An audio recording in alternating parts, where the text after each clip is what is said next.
business. I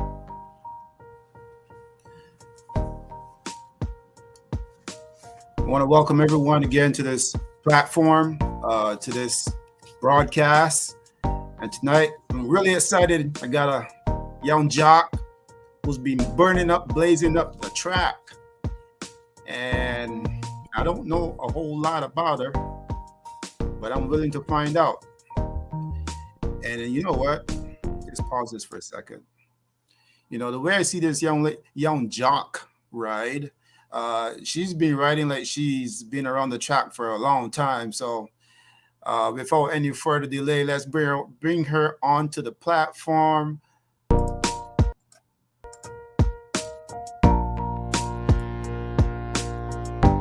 Hello. Hi. How are you? I'm good. And yourself? Hey, look, I'm good. For those who don't know you, let's introduce you properly. This is Amanda Vandermeersch. Am I saying it correctly? Vandermeersch, yeah. Vandermeersch. Or as some people say, the merch. The merch. The merch. Is that your nickname? Well, it's what I was riding for Nick Nazwenko last year. That's what he called me, was the merch. So it kind of just stuck. You know what? Is it important for jockeys to acquire a nickname from an early part of their career? It seems so. It seems so. It's not a bad thing, you know. No. Some of the great ones, they acquire those nicknames and it just lasts forever. Yeah, and I mean, I know a lot of people have a hard time pronouncing it. So, like I said, the merch, it works.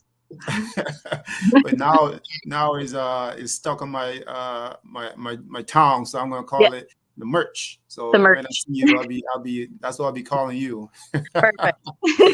How you doing? I'm great. Hey, look, welcome to the platform. I'm really excited to have you. I'm excited to be here. Hey, look, earlier I couldn't help. I wanted to tell you that you said you had the fan on. So is it hot down where you are? It's very hot, very hot. I'm not, I personally like Canadian winters. I love the snow. So coming to Florida, it's like an extended summer, and it's hot and humid this week for sure. Do you often go down there during the winter? No, this is actually my first time coming down, so it's been quite the experience. Oh wow! So that's a nice thing. So tell me about that. What's it like? Sunny. It's sunny. It's great. I mean, I love the atmosphere. I've been at Palm Meadows. Wonderful horses to deal with. The people there are great. We had an interesting couple of weeks there a while ago because they ended up having to close the track for a couple of days. So it kind of felt like I was arena riding again because we got stuck in a chute, but it was good. I mean, it was great. I mean, everything's an experience, right? You take it one day at a time. The horses were great with it. So, but now we're back to regular training. The track's been open again now, so it's good. Yeah, that's nice to hear. You know, I always say going down to Florida for a few months in the winter is not a bad deal. No, it's not. Like I said, I personally like the Canadian winters. I grew up on a tobacco farm, so my parents, they really only had the winters off. So we really enjoyed the snow and snowmobiling. And so it's, I kind of miss that right now, but I've been really enjoying it here. I mean, I might sound like a kid, but I've never seen palm trees in person before. And when I was driving down here and I saw the palm trees, I got all excited, and it was, I was laughed at quite a bit. But even when, the first time I'm walking out to the track, there's palm trees lining the chute to go on it. I'm just staring at them in awe. I'm like, this is so cool. You know what? It's funny you say that because I'll be saying, look, it's so weird for me to see palm trees in February. Yes. Yeah. Like I said, it's been a great experience. So. That's really nice to hear. And I hope you can continue to do that more often as well, because getting away and just practicing and keep riding and stuff like that during the winter is pretty awesome, Yeah. And it's cool to ride at different tracks and to see new tracks, because other than Woodbine and Fort Erie, I haven't really rode at any other track before. So I know Palm Meadows is a training facility, but it's still very much a race atmosphere there. It's, horses are working every week. They're shipping to races. It's, It's not like one of the training farms down here. It's pretty fast paced still. Nice. That's good Mhm. to hear, and that's good to know. And also, I think for other jocks as well, you sharing that information will be kind of helpful to them as well for the ones who've never been there. So that's Yeah, great. yeah. No, it's a good place to come. I highly recommend it. uh, so for what I do here, I kind of like to let the audience know who you guys are. I mean, for one, I remember like a year ago or so, Jim Bannon, he told me, "Hey, look, the jocks are the real stars of this sport." So for me, it's like when people know who you are, they can support you, and they can also take that ride with you as well and go Mhm. along. And you being a young jock, this is a good chance for you to for people to get to know who you are. You know what I'm saying? Mhm. Yeah. Yes, No, indeed. I agree. Yeah. Yes. So let's go back a little bit, wheel and come again. Grew up on a tobacco farm. Yes. Tell me about that. Oh, there's lots to tell about that. Kind of like the racetrack, early mornings. I mean, you work all day, you don't stop.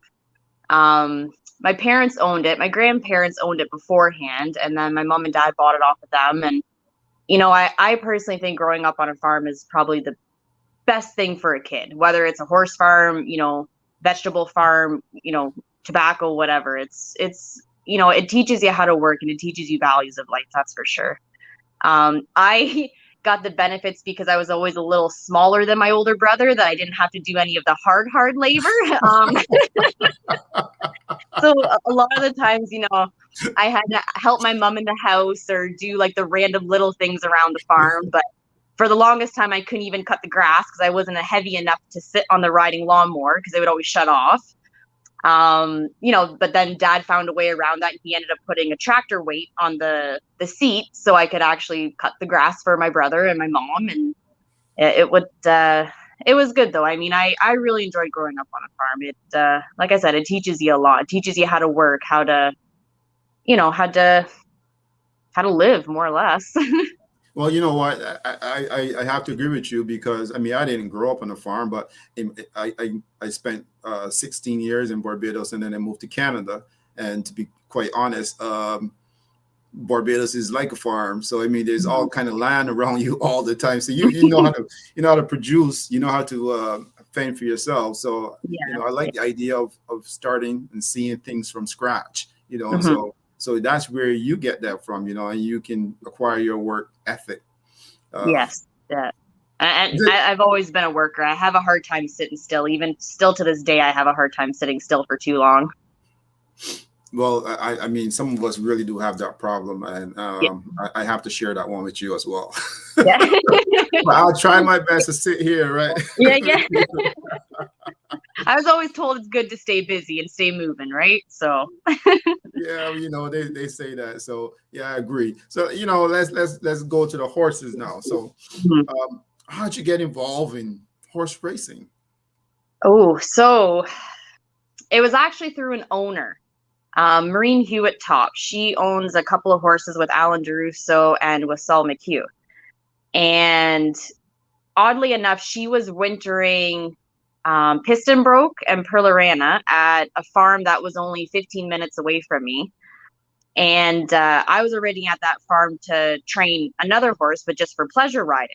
And Maureen just saw me the one day and she just asked, she's like, would you mind legging up one of my thoroughbreds? And I'm like, sure, but I know absolutely nothing about thoroughbred racing. And she's like, no, no, it's fine. Just do your thing in the arena, walk, trot, cannery. She's like, it's all good. Just get them going again. I'm like, oh, sure, why not? Right. So Piston Broke was the very first horse that I ever sat on, very first racehorse, sorry, that I ever sat on.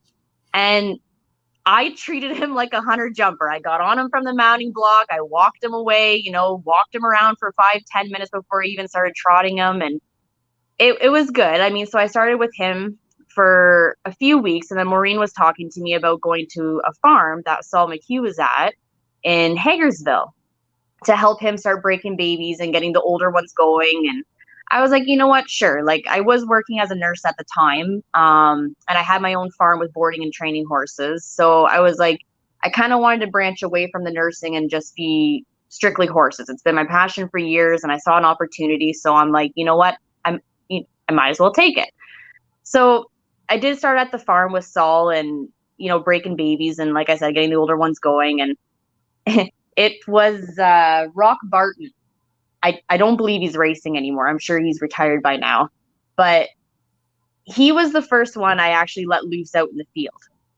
And all Saul said to me was, just get him going when you go up the hill. And he's like, don't worry, he'll pick everything up. Just let him do his thing. He's like, the only thing you got to worry about is stopping at the end of the field. And I just kind of looked at him and I'm like, what? And you got to remember, this is winter time. So there's ice, there's snow. I mean, I've galloped horses in fields before, but not like that. And definitely not on a racehorse. Like, I always had brakes. So it was kind of, I looked at him and as soon as I said what, he takes off, my horse takes off. But honestly, still to this day, it puts a smile on my face because, I felt horsepower before. I felt the power of them going over jumps, opening them up in a field. But feeling that type of power from a racehorse that's not even fit, but to me, it was awesome at the time. It was something else. And, I kind of got talking about it, and both Maureen and Saul helped me get my exercise rider license at Woodbine. And from there, it just kind of kept growing and growing. I never had jockey in the back of my mind. I'll be honest. When I first started, I just wanted the experience. Because like I said, I was still nursing at the time. So the days I wasn't at the nursing home, I would drive up to Woodbine and work horses in the morning for Saul and then come home. But after my very first breeze on Clarescence, again, one of Maureen Hewitt's top horses, and I broke her as a 2-year-old, so I know this filly quite well. She was a Court Vision baby, all I'm going to say. And she was a good little runner. The jockey I went with was Christopher Husbands. And I remember looking over at him and I kept asking because, I didn't quite know the poles yet. I think we were only going like a quarter mile. So I kept looking over at him. I'm like, do we go now? And he's like, no. I'm like, do we go now? And he's like, no. By the third time I asked, he's like, okay, let's roll. When we took off, now I know we actually went slow, but at that time it was, the feeling was unreal. And I remember it being on the main track because it was a wet, sloppy day. So we didn't go to the training track. And coming down that stretch on the main track, breezing in company. I kind of left him. He was behind me somewhere. But it was a great feeling. It was, and then ever since that moment, I was like, yeah, I want to keep doing this. I want to, I love that adrenaline. I love the excitement of it. The competition even, because, yes, I understand it was a breeze, but at the time I still have a little bit of competitiveness in me. Right. So to get to that wire first or get that little nose in front first was, it was life-changing, definitely, for sure. It was, and ever since then, I've fallen in love with it more and more every single day. Hey, that's an awesome story. Yeah. I got to peel a little bit back and ask you. You say Saul, right? Is that, yes. Now, did he ever say to you that he's suspected that you will be a jockey, or he just kind of? No. He actually, when I started at the track, it was back in 2018. Was my first year at Woodbine. And I was only there for a couple of months. And then I took a bit of a break and I didn't come back full time until 2019, but that was with Alan DeRusso. He needed a full-time rider. So I did start full-time with him. I quit my nursing job. I kind of took a leap of faith and I was like, you know what, it's kind of now or never. Right.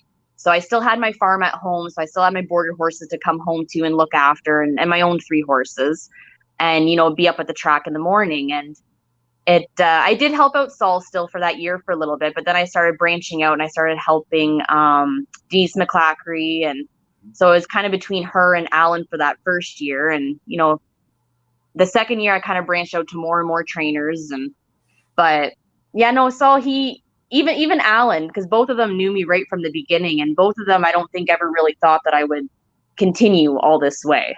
Yeah, it's been a journey. That's for sure.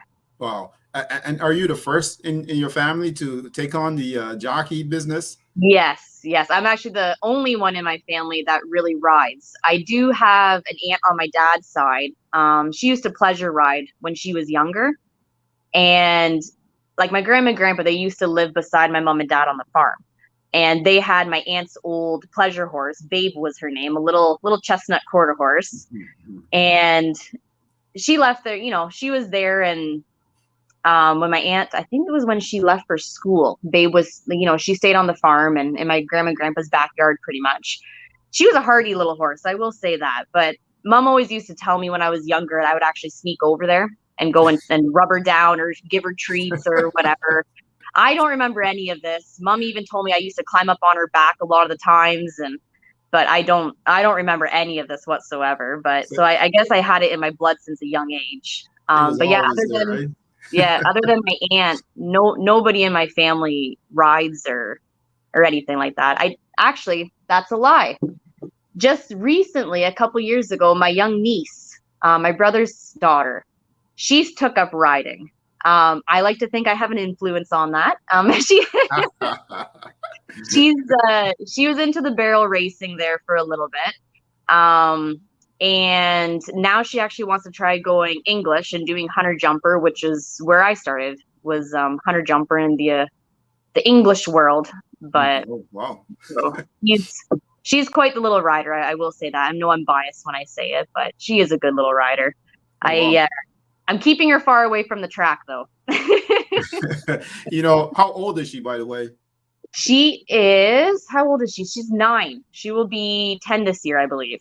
Yeah, well, you give it, quite a few more years, and she'll be just doing her thing. So yeah, she will be. Yeah. If it is for her, it'll be for her. Exactly. Yeah. So what's dinner like? What's those conversations like when you're the only jockey and your niece now, but when you gotta share those stories of that adrenaline, because let me tell you, it's quite a bit. Yeah, it's not too bad. I mean, to be honest with you, I was a little bit scared at first to tell my mom and dad that I'm quitting nursing and I'm going to become a jockey.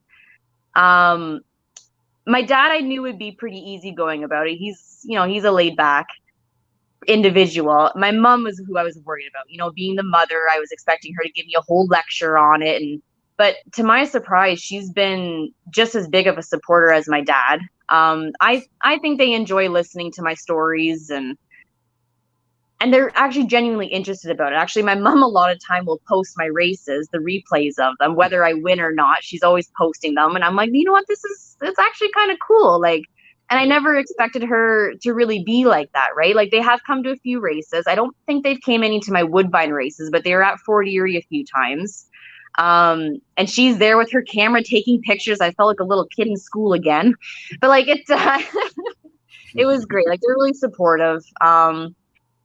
Telling the stories at dinner time, for me, it's hard to explain. Like, my family knows I've always been passionate about horses since I was young.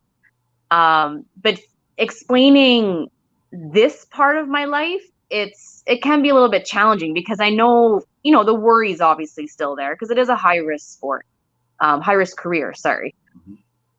So it's kind of like, I'll say things like, oh, the horse was bucking with me today or whatever. And my very first horse last year, my very first mount at Fort Erie, she actually flipped on me before I even got a name call in post parade. Wow.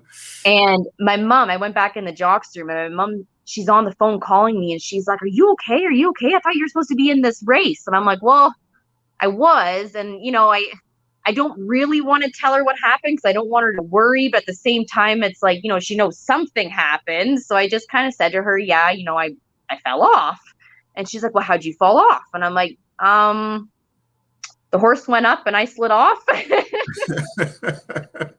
So it's, they because they're not really in the game themselves, it can be hard telling stories to them because, again, being my parents, I don't want them to worry. But at the same time, when I get excited about something, they're right there supporting me. They're right there, being excited for me. They might not completely understand, but they're pretty cool that way. Yeah, eventually you'll have lots of other stories to tell some other people too as well, because there's lots of horse racing fans around, and so many people are always willing and ready for a good story. So Yes. for Yes. me, that's what I love hearing. I love hearing the guys just sit there and just talk about when they were at some track that nobody knew, and Hmm. they were at some big race, and what happened behind the scenes and all that stuff. So Yeah. that's really good to hear. Now you mentioned competition. Are you a very competitive person? I can be. I can be very competitive. In my younger days, I used to show hunter jumpers with my little Welsh Pate pony, who I still have to this day. Um, we were very competitive, both my pony and me. We were, if we got second when we knew we should have got first, like I felt it, and I'd go right back in the ring again, and I'd try even harder. It was, I think it was kind of born into me, and especially having an older brother, like we were always competitive with each other when we were younger too, so it's definitely there. I mean, with some things I can be a little passive about and accept, but it just makes me want to come back harder and come back stronger, and and always do my best. But that's good to have. And if you're a jockey and you like being competitive, you can't go around there. I'm pretty sure lots of trainers and owners will love you for that. So they know you want to win. Yes, I do. I mean, They're like, I might Amanda won the seem, first. yeah, I might seem very passive about it at times, but in my gut, I'm like, no, I got to get to that wire first. Like I gotta, like it's. Hey, I mean, so your family isn't into horse racing. They're in the tobacco business. Are they still in the tobacco business? No, they actually ended up selling the farm a few years ago. So mom and dad's retired. Mom's basically retired. She does little jobs here and there. She has her own cleaning business. But for the most part, they're both retired and just enjoying life. But Yeah, that's good. And she can come and take some photos of her daughter and exactly. post them on Exactly. Facebook and Well, start a big fan club. Start a I got Facebook them. group, a Facebook I got page. yeah. I got them busy right now because with us being at Florida, they're actually looking after two of my horses and my two skinny pigs for me. So they got their hands full right now. Did you say skinny pigs? What do you I mean did skinny say skinny pigs? pigs. Yes, yeah. Did you really take pigs down there? Or the No, pig? so we actually were gonna bring them here with us. Mhm. We were gonna bring them down. I'm not gonna lie, but then I kind of thought about the drive, and I'm like, oh, I don't think Ernie and Bert's gonna handle that too well. So I did ask my mom and my dad. I was like, hey, I know you already have my cat, but do you want two skinny pigs too? Like it's so. That's awesome. And mom, she actually, calls me on video chat. She's showing me videos of them. She's made them both new beds and she feeds them all the time. And I was like, oh, mom, like I personally think she really enjoys them. My dad rolls his eyes about them, but it's, Now, you must have names for those pigs. Do they have yes, names? they What's the do. names of your pigs? Ernie and Bert. Ah, Yeah. nice. Those Yeah. are good. Those are good, Yes. two good Yeah. ones. They're, I've always had animals in my life, like in the house or just outside the door. And when I moved up to Toronto in my apartment, like I didn't have anything. So I wanted something. I wanted something that I can cuddle with, I can hold. I mean, I did have my cats, but they couldn't really handle apartment living. That's why they're with my parents. But like I knew I wanted something. So I'm thinking maybe a hamster or a guinea, like a hair guinea pig, not a hairless. Like something I can hold and cuddle with, right? And we're walking around the pet store, and then all of a sudden we saw the skinny pigs, and I'm like, at first I'm like, oh, they're kind of ugly, but they're super cute at the same time. Like it's so went home. We thought about it for a couple of days, and I was like, you know what?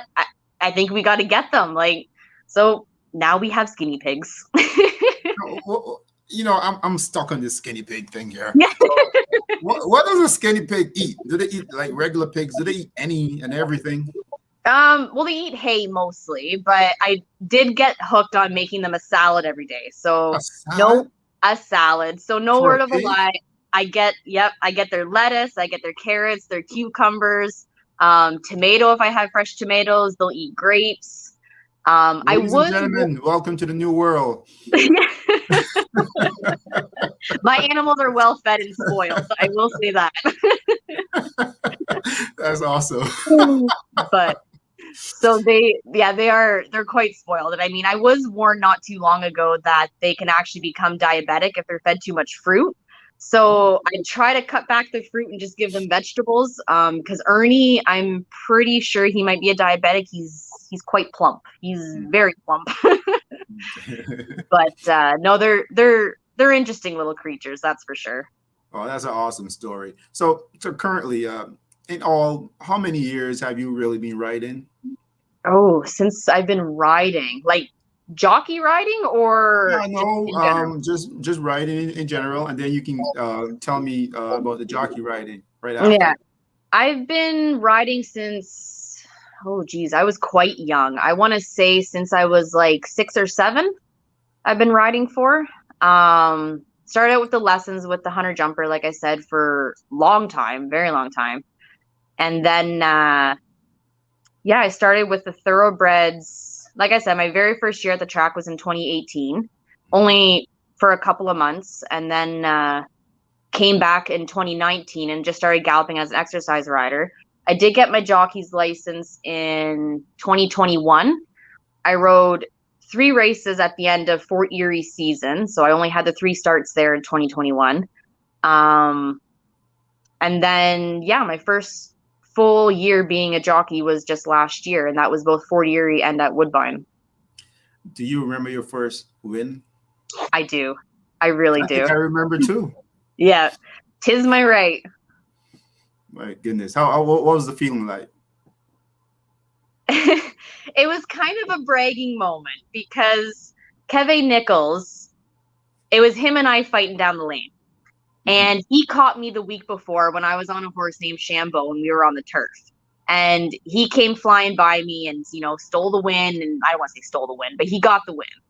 And I was like, I don't want to swear, but I was like, shit. I was like, I really thought I had it. Like my horse was traveling good.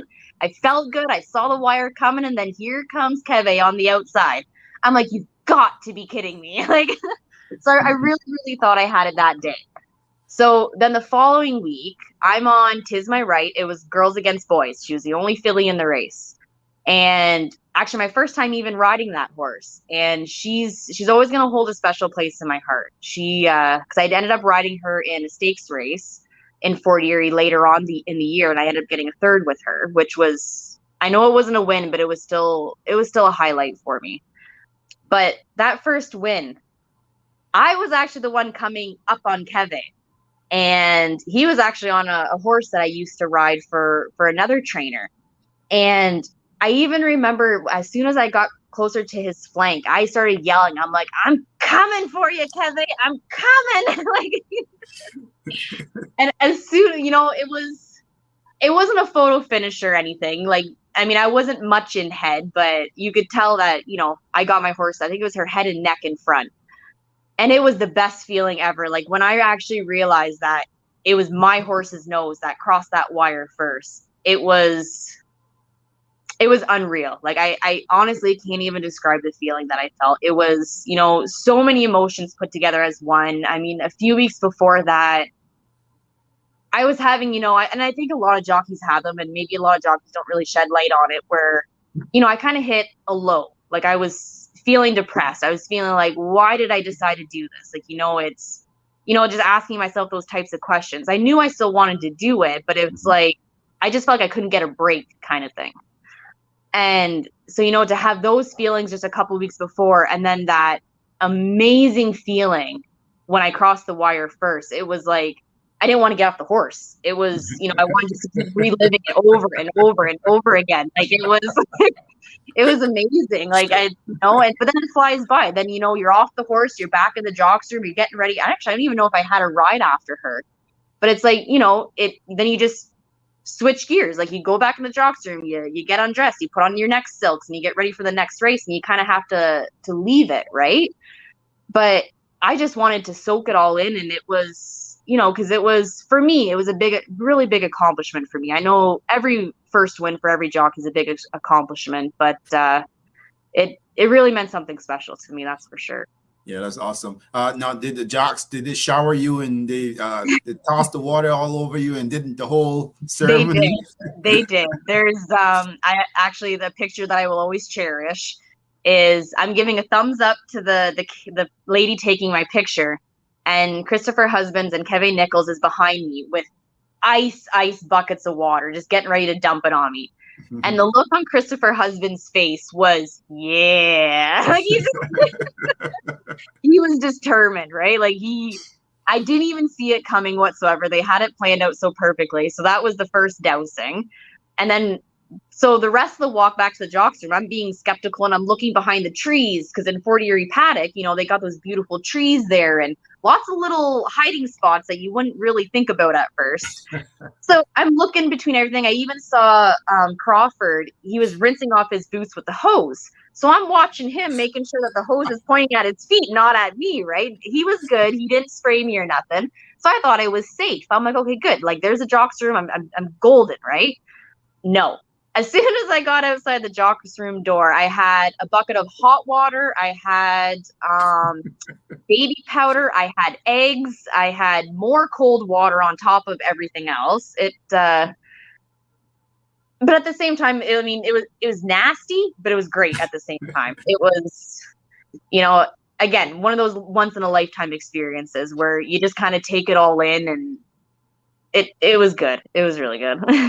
Yeah, that's a good feeling. And you got initiated and you're over it Yes. now, and Yes.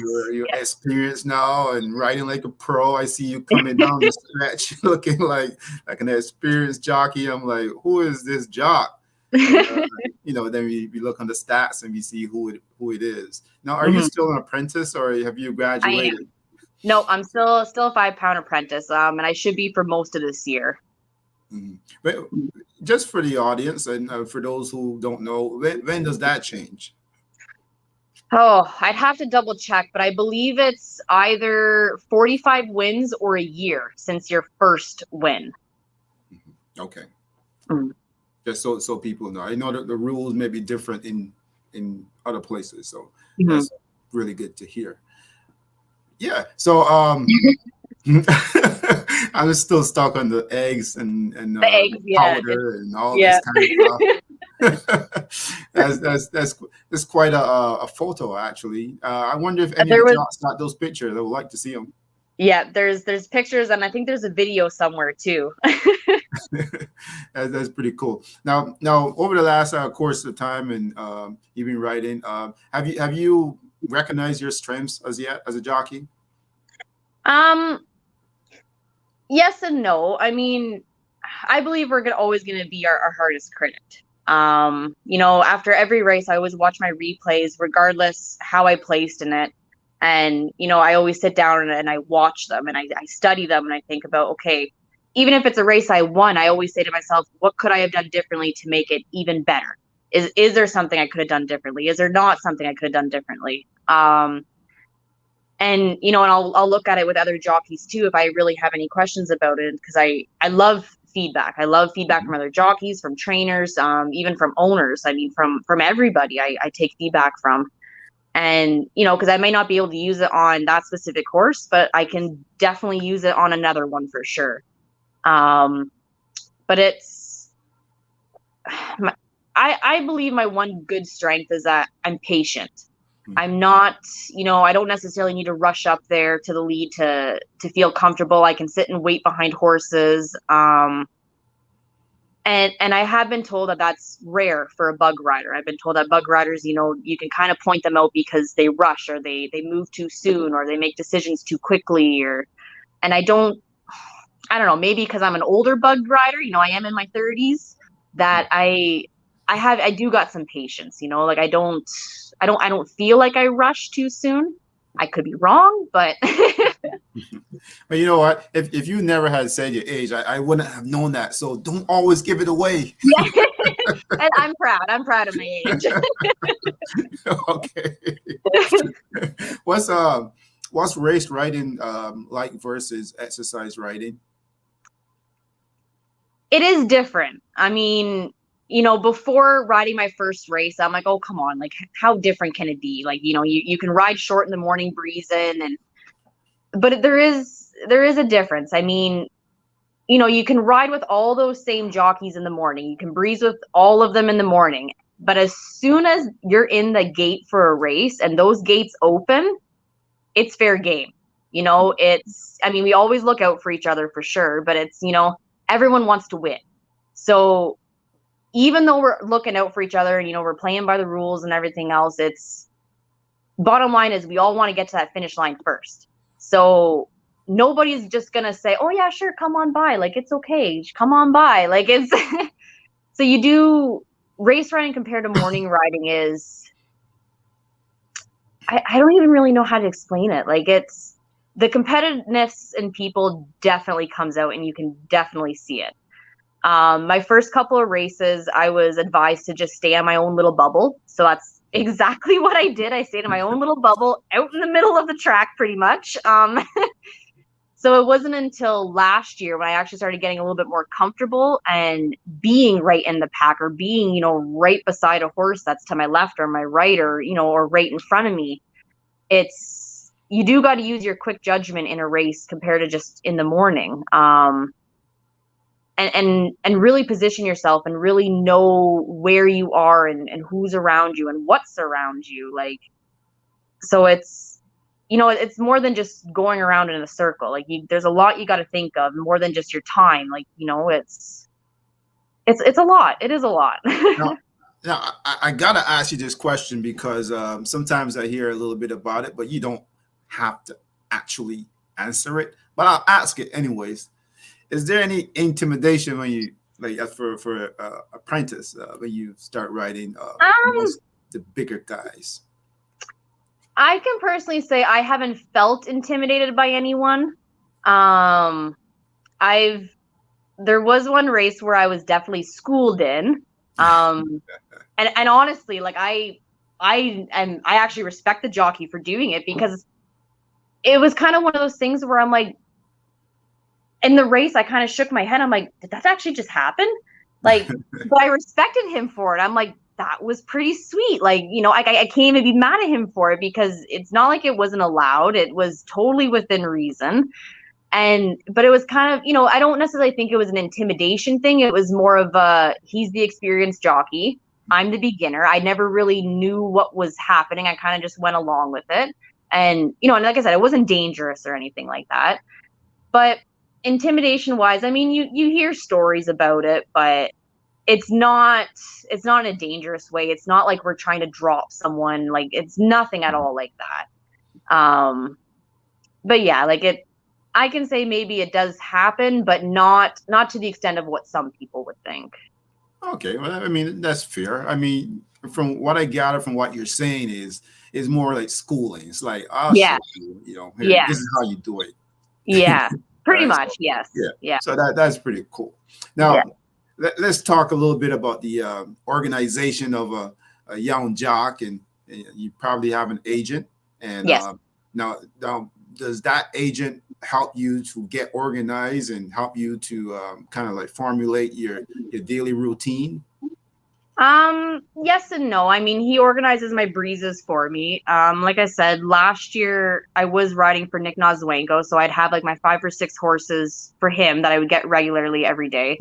And then if I had any breezers or anything, Stevie Roberts is my agent, and he would kind of organize the breezers for me. He'd text me at night, tell me what we have to do. On Mondays, we would go down to Fort Erie and work horses or gallop or whatever needs to be done down there. So he would organize all that for me, which is a blessing.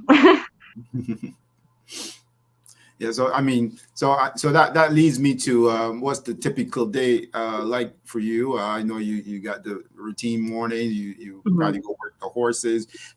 Once you're done, what happens after that? Do you go take a rest or you continue to do some more exercising, or what happens? So I do have a little bit of a routine when I get home. I mean, obviously eat a nice little breakfast and I do my little exercises. And because I have 3 of my own personal horses, I do tend to go see them after work, whether it's because I got them at different barns right now. My pony's up in a barn in Alliston, and then my 2 other horses are down in Norfolk County. So depending on the day, I'll go and see my pony, or I'll go see the other 2 horses, and I kind of spend time with them, either take them out for a ride or brush them or whatever needs to be done with them. And then when I go home, I just relax and chill, and my life's really not that exciting other than horse racing. Hey, look, that's not a bad deal. I mean, to me, honestly, you get up early in the morning, do some work, some Mhm. honest work, and you feel fulfilled, and get some exercise at it also, and Mhm. and that's the day's job, and you get to do it again and again and again. So I don't got no problems with that. Mhm. You could be out doing crazy stuff, and then get yourself into some serious trouble. So. Exactly. Horses have kept me out of trouble a lot in my life. Just ask my parents. Okay. I'll have a word with dad one day. Now, have you had that moment yet when you were like, shoot, what am I doing here? Or did you get that moment when you were like, you know what? This is beautiful. Yeah, like I said, before I had my first win, a couple weeks before that, I was in, I don't want to say a bad state of mind, but it was just one of those moments where it's like, did I make the right decision? Um, Now 100%. Like I said, I never thought about quitting. It was just kind of one of those moments where what do I got to do, right? And like I said, I'm the worst critic on myself. Like I really was beating myself up and everything else. But then after that first win, it was kind of like, as they say, like the monkey's off your shoulder, off your back, whatever it is. And then you kind of just you start feeling good, and you're just like, okay, yeah, like you really want to strive for that feeling again and again and again, and it does make you work harder. Moments where I felt on top of the world was, I had a couple of long shots that I got to hit the board, if not win a race, and it it's pretty special. I know I don't ride no big fancy races or anything. They're all usually cheap claimers, but I don't really care so much about that. It's, I'm doing what I love, and I try to ride the best race that I can for that horse, for the trainer, for the owners. And if I do good, I do good. If I don't do good, then like I said, I study the race over and over, and I think about, okay, what can I do better? Where can I achieve, my goal of getting the horse up there, or getting a better race for that horse. So it's definitely a roller coaster. I mean, you got a lot of ups, you got a lot of downs. And a lot of, like, personal struggles too, because it's when you're really passionate about something, when you are at those lows, it does get to you a little bit. Yeah. But I got a great support system. I got an amazing family. I got awesome friends. They're always there for me, which is, I think, really important too for this game. Yeah, definitely. I have to agree with you. On that. So who's your best bud at the track, and in the jockey's room? Who do you lean to when you want to vent? Not so much to vent, but Emma Wilson. She's helped me a lot this past year. If I have any questions, she's always there to help me. She's never really held back on giving me any tips or advice. A lot of times I come back into the jock's room, and if she's not in that race, she'll pull me aside and she'll be like, "Watch this replay with me." And I'm like, "Oh, okay." Like, it's, because she's a very strong woman, and she's a very good jockey, and I do look up to her to some extent, where I have a lot of respect for her. And so to be pulled aside and to get tips from her, and for her to help me, and like she'll even do drawings, and she'll get the markers out and pretend they're the horses, and lay out the whole scenario for me. And it's like, you know it's great because I'm more of a visual person, and she'll show me like the visual stuff as to where I should have went and how I should have went, and then the TVs, the monitors are right there to see the replays. So she has definitely given me a lot of tips. She's helped me a lot. um and in Fort Erie, like both Helen and Melanie Pinto, like they're great in the jocks room too. Like if I have any questions, they're more than happy to answer. um it's nice to have, journeyman jockeys that you're able to go and talk to. And yeah, we're all in a competition, we're all, battling against each other, but Yeah. it's nice to have that kind of mutual ground where it's like, I truly want to learn. I mean, I'm not trying to steal your tricks or your methods or anything. It's just, how do I become a better jockey? And it's great that they're willing to help me with that, which is really good. Yeah, I mean that's really good to hear. And you're surrounded by good jocks as well. I know for sure Emma, she's very passionate about what she does. You can't say enough good things about her. She's really passionate about what she does, and I mean she's won the play already too. What's that like for you? Do you have that on your bucket list as well? What's that? Well, it's no longer the Queen's Plate, but it's the King's Plate. So I was actually thinking about that the other day. I was like, I think one of the big races that I would love to ride in is for sure at Woodbine would obviously be the Queen's Plate. I mean, it's where I started galloping. It's where I started riding. So I think it's fitting for, to really want to ride in the Queen's Plate. But Fort Erie, I cannot forget about Fort Erie. I would love to ride in the Puss in Boots. I'd love to ride in the Prince of Wales down there. But I'm grateful for whatever the opportunities come my way. Well, I'm pretty sure a lot of trainers will be very happy to hear that, because they want riders that will ride for them.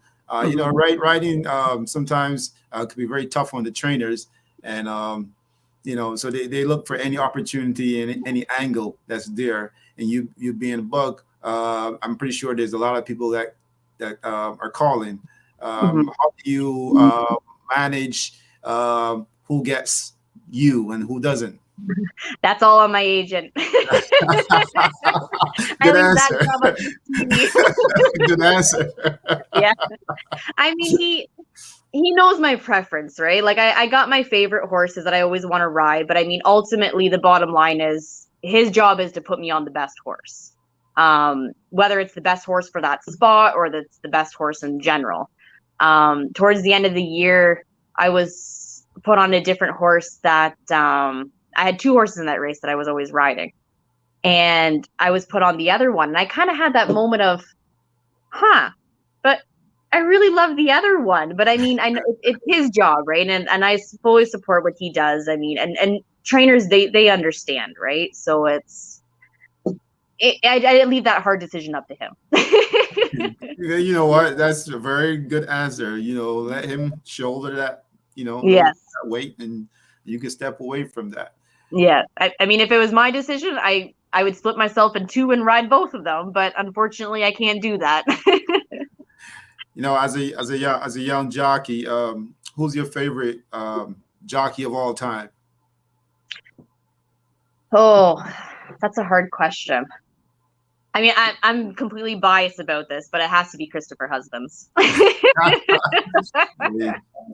That's all good. He's one of my favorite riders too. So, hopefully one day I can see him do some big things here in Toronto, and hopefully even outside of Toronto. So, he's one of my favorite riders. He has lots of fans back in Barbados. Yeah. So that's pretty awesome to hear. Do you have a favorite horse so far? I mean, with a few, you got like 14, 15 wins, is it? Yeah. And was there one that stands out to you the most? Well, obviously my first win, Tis My Right. Like I said, I'm always gonna remember her.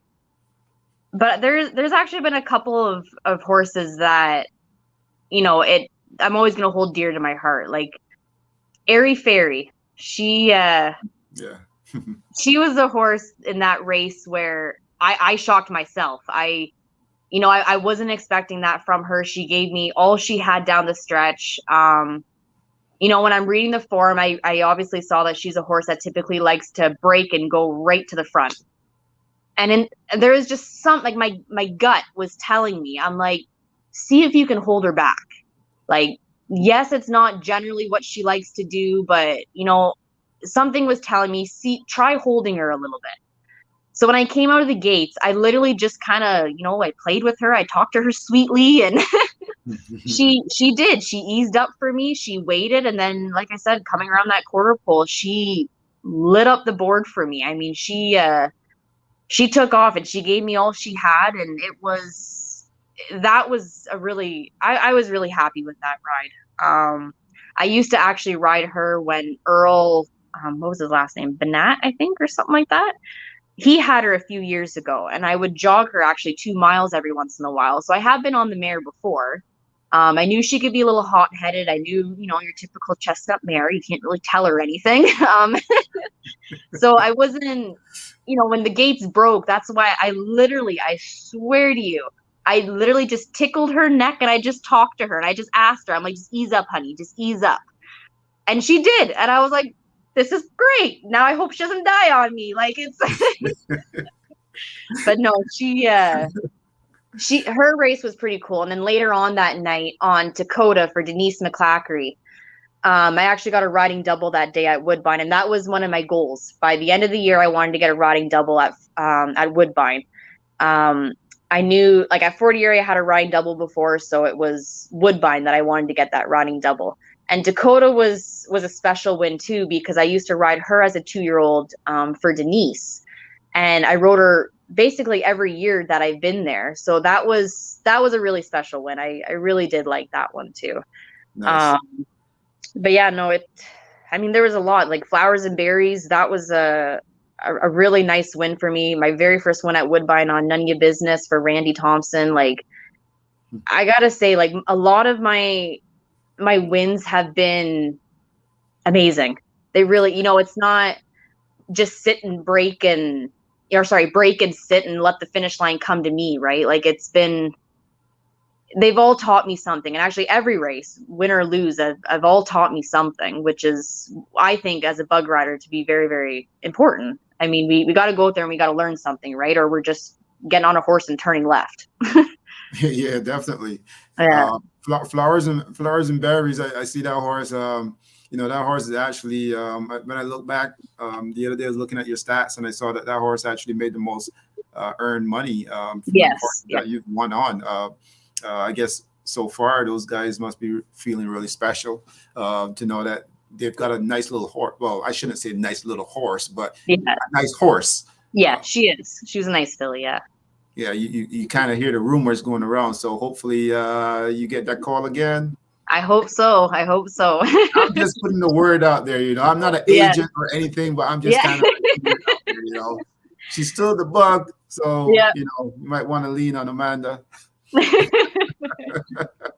No, and I was lucky enough to get a couple mounts for Mike DePaulo at the end of the year too. And the first mount I got for him, I did get a second with, and I was kicking myself. In the back of my mind, I knew I should have won that race. So that one really bothered me.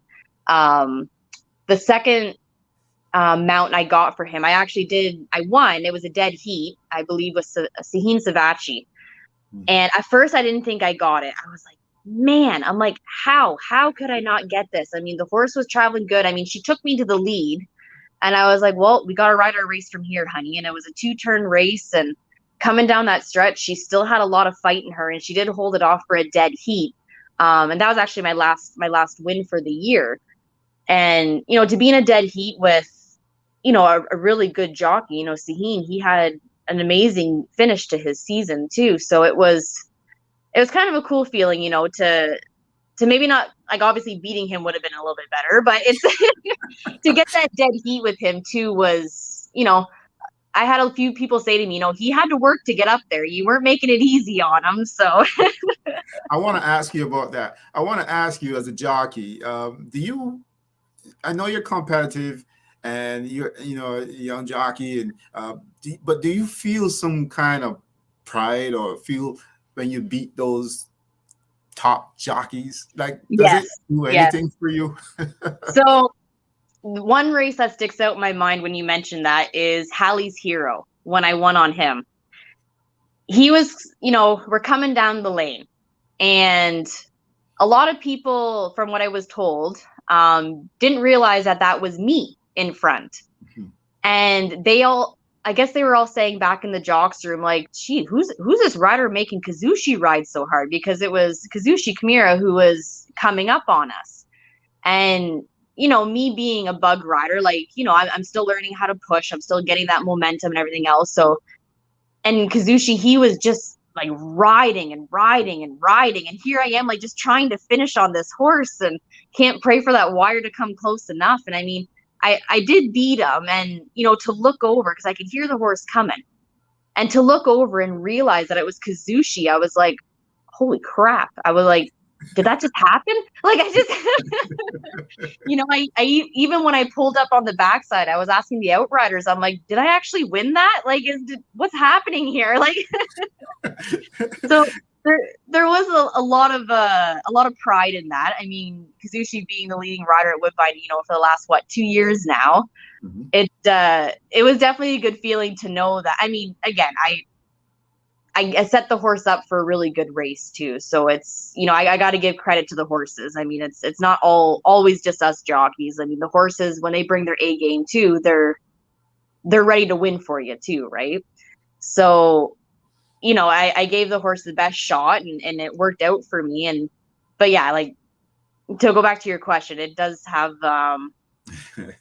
you kind of hold your chest and your head a little higher when you walk back to the jocks room after that. I'm not gonna lie.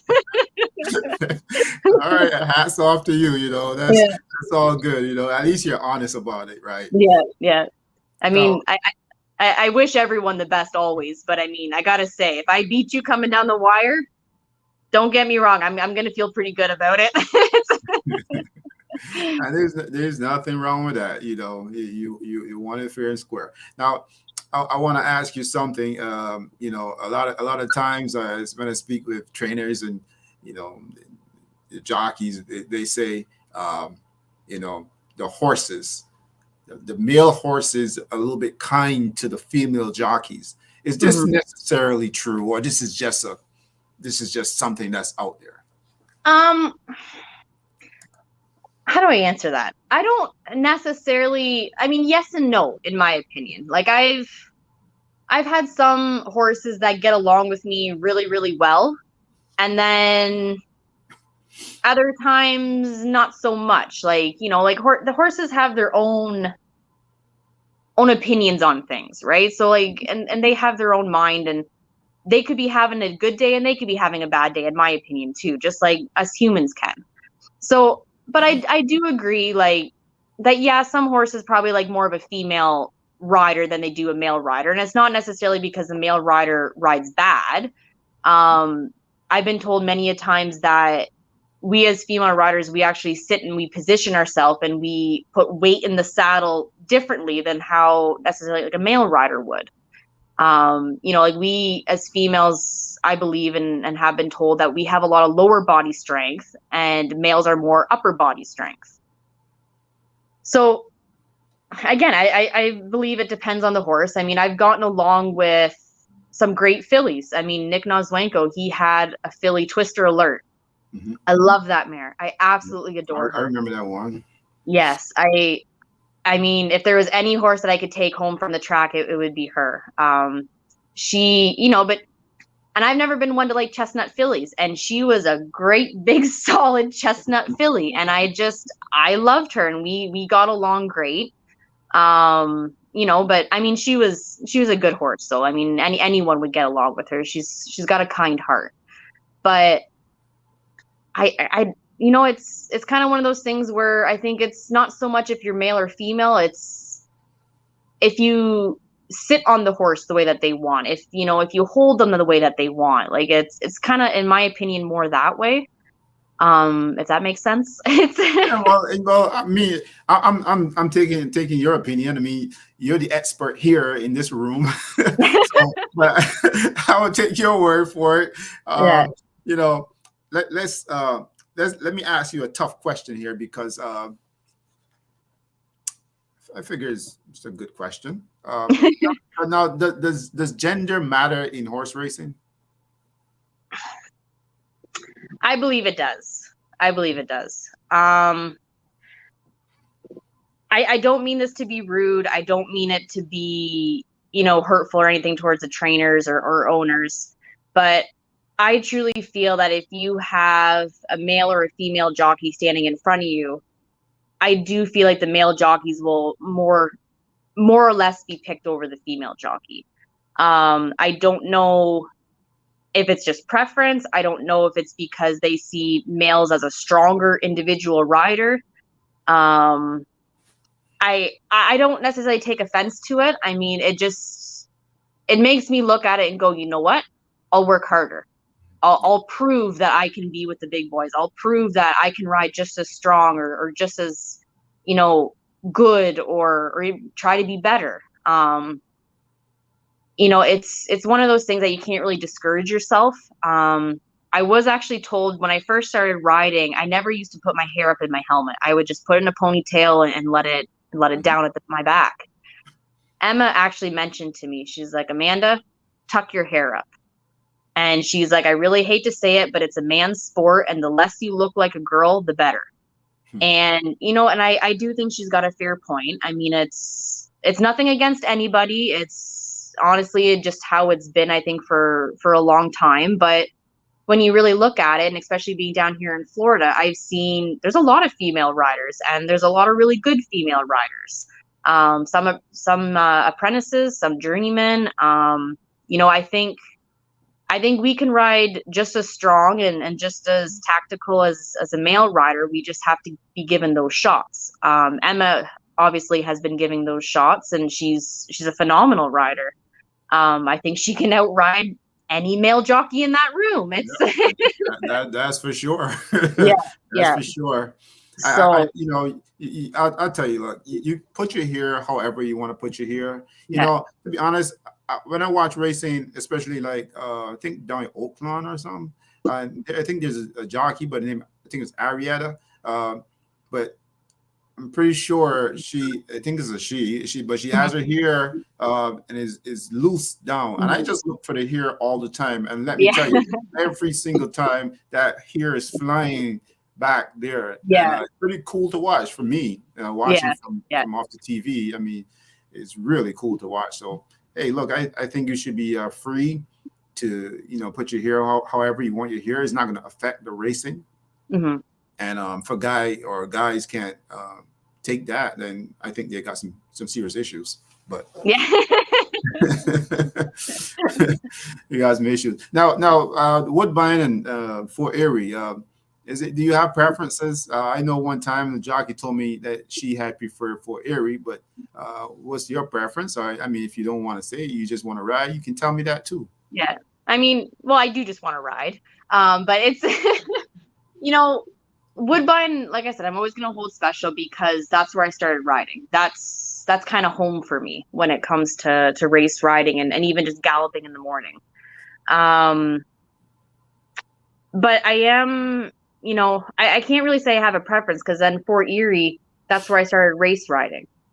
I love the atmosphere down there. I mean, you really can't beat it. I'm not saying Woodbine's atmosphere is bad. It's different. I mean, and anyone that goes between the two tracks, they all say the same too. Like Fort Erie, it's more of a community. It's more, I mean, there's still competition there. Don't get me wrong. You know, trainers are still battling with each other. You know, it's definitely still there. It's just, it's more, how do you say, like it's laid back, but it's friendly. It's inviting. It's, you know, you can just walk into a barn and you can kick up a conversation with anyone and they're more than happy to talk to you. And, you know, and Woodbine, I'm not saying they don't do that, but it's a little bit of a different feeling, right? Like I feel like when I walk into somebody else's shed row, like I kind of have to walk, I don't want to say prim and proper, that's not the word, but professional and like, you know, kind of always watch what I say and, you know, yeah, I can joke around with them, but in a professional level, not just completely relax and let my true colors show kind of thing. Again, not saying anything bad about Woodbine. Like I love Woodbine still, don't get me wrong. But Fort Erie, like I said, will always hold a special place in my heart too.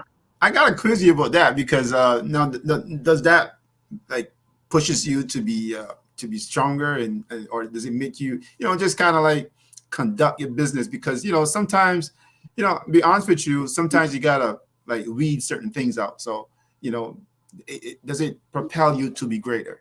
Stuff like that. Yes, definitely. It definitely does. Yeah. That's good to hear. Yeah. Yeah, you can always take those things and spin it and turn it into a positive, and that's what I For like. sure. Yeah. Good answer.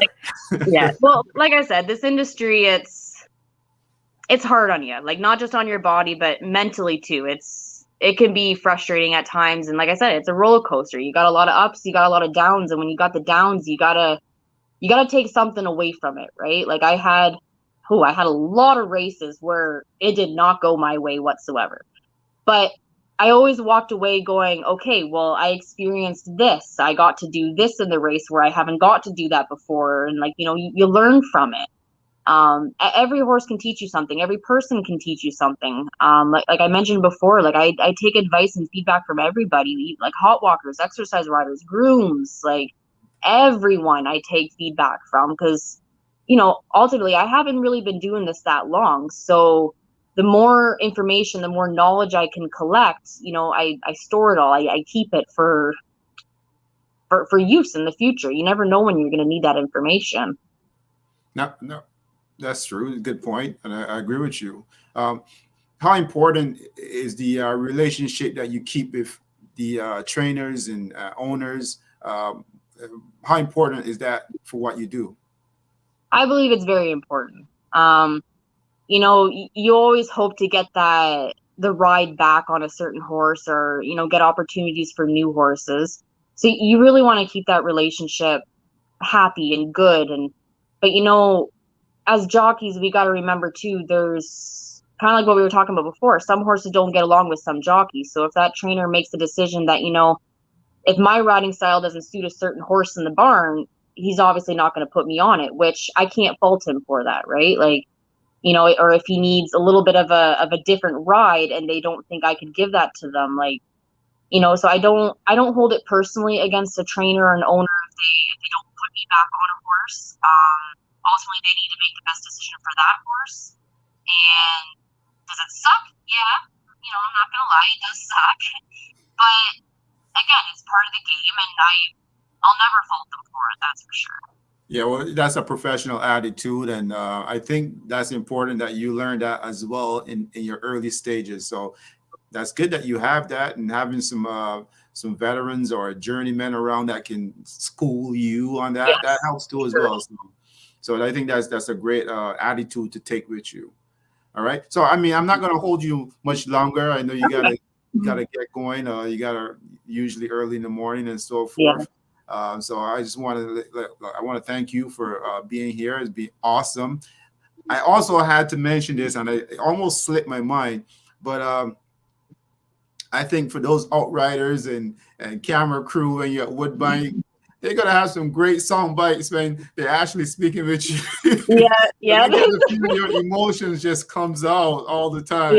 Yeah. No, I will say the one. It was, I can't remember, I know it was the last weekend of racing at Woodbine. And, being the last weekend, every time I rode it on the track, I was taking everything in, right? Because, you don't know what next, I'm coming back this year, don't worry. But it's like, you don't know what's going to happen throughout the winter or anything like that. So you're taking it all in. And every time I rode on the paddock, I kind of reflect back on my year, and, it was good feelings. And I remember in post parade, I don't know who the gentleman was. I don't know where he was. He was somewhere up in the stands. But he was screaming my name and saying, "Go, Amanda, you got this." And I'm like, and I waved and whatever, but I'm like, I don't know who, like I said, don't know who he was, where he was. But that feeling it was pretty cool. I gotta say, like, to have someone actually know your name and rooting for you. And and a couple of weeks before that, I had a young family ask me for my autograph for their daughter after one of my wins. And it was, I actually asked, I'm like, me? Because I looked back and I saw other jockeys walking off. I'm like, you want me? So it was, that was probably another high in this game. But the cameramen and everything, they're great sports too. The one guy at 40 area, when you're riding out of the paddock area, like, I always make sure I wave and I smile at him, and he's always happy to see us. But yeah, it's a good feeling. That's great. Hey, look, I want to thank you for being here on this platform. I think you've been an awesome guest, and I'm looking forward to seeing you ride at Woodbine throughout the year. Yes. It's been a real pleasure of mine just to have you here and have you bless us with your presence. Stay safe. Thank you so much. Thank you. All right. Until next time. All right. All right. Take care. Bye, everyone. Hey, look, that's the one and only Amanda Vandermeersch, the merch. You know, great attitude. I love the spirit, full of emotions. I can't wait to see her do her thing again when the season starts. And I'm pretty sure you'll be hearing a lot more about her as the time go on. So, hey, look, thanks for tuning in. Thanks for joining me. That's been my time, and I got to bounce. All right, let's go.